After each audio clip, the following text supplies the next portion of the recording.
Olá, amigo mecânico, este é o Mecânico Responde, quadro em que solucionamos as dúvidas que chegam até a redação da revista O Mecânico. Nós enviamos as perguntas de vocês para as fabricantes de autopeças, montadoras e para os nossos consultores técnicos, e estas são algumas das respostas que chegaram para nós. E hoje, mais uma vez, com a presença do professor Fernando Landulfo, ele que é consultor técnico da revista O Mecânico e também professor de engenharia da faculdade FMU. Professor, seja bem-vindo, muito obrigado mais uma vez. É sempre um prazer atender a revista O Mecânico e colaborar com os guerreiros das oficinas. Vamos à primeira dúvida de hoje. Jefferson Ramos gostaria de saber se é mito ou verdade sobre a relação entre viscosidade do óleo e a quilometragem do veículo. Tenho um Fox 2008 com 158 mil quilômetros rodados. Quando levo para fazer a troca do óleo, o mecânico sempre diz que é bom colocar um lubrificante de viscosidade maior por conta da quilometragem. De acordo com o manual, o óleo ideal é 5W40, porém ele sempre indica o 10W40. Pergunto, isso é mito ou verdade?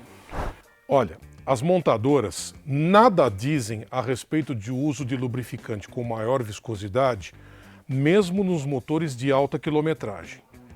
Apesar de ser uma prática de mercado, eu não vou recomendá-la. Com relação ao caso específico, para o nosso clima, aqui Brasil, aonde as temperaturas médias não atingem valores negativos, essa troca pouco vai influenciar. Por quê?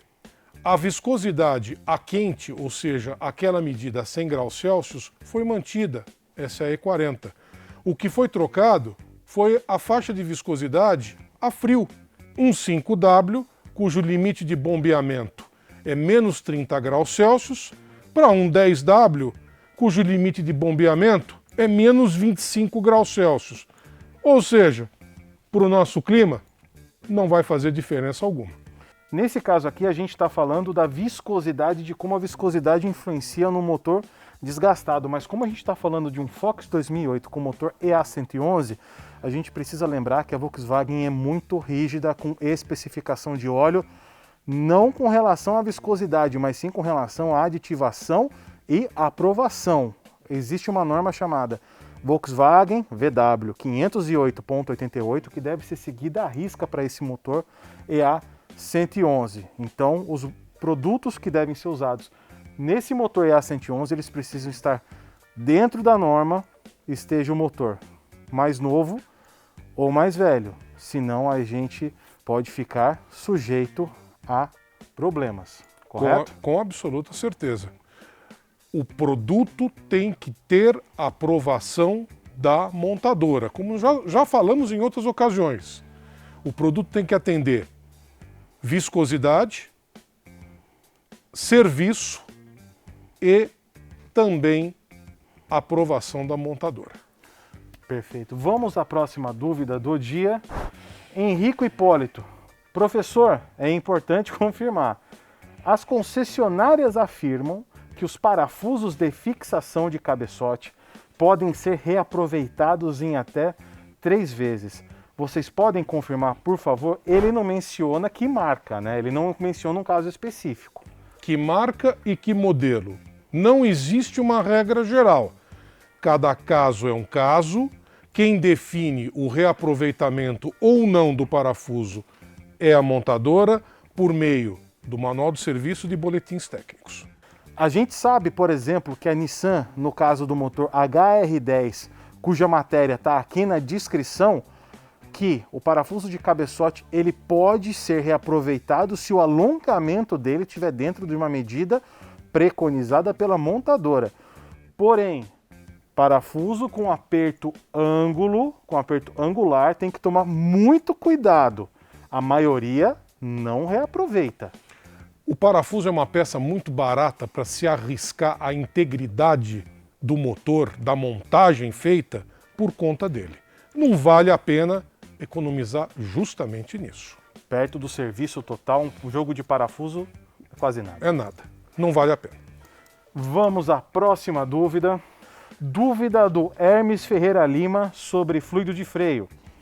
Quando o fluido atinge o ponto mínimo de ebulição, com a temperatura gerada pelos discos de freio, ele sai do estado líquido para o estado gasoso, gerando bolhas no sistema.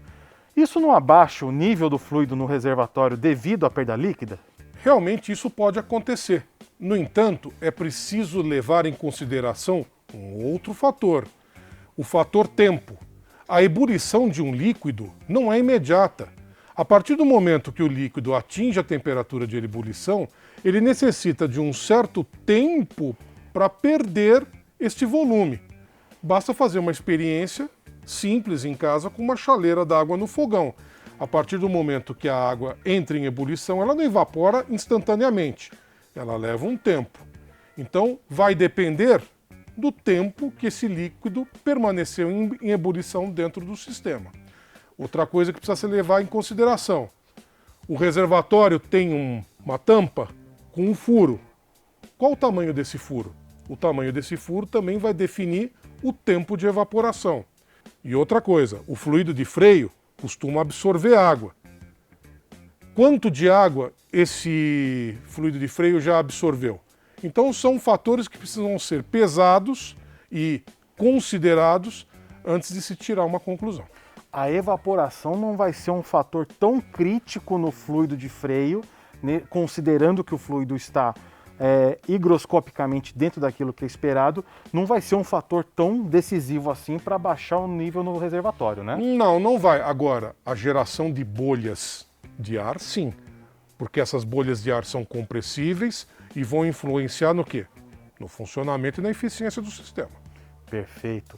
Mas, amigo mecânico, lembrando que se você está com o carro parado aí na sua oficina e precisa de atendimento imediato, conheça o Mecânico Pro.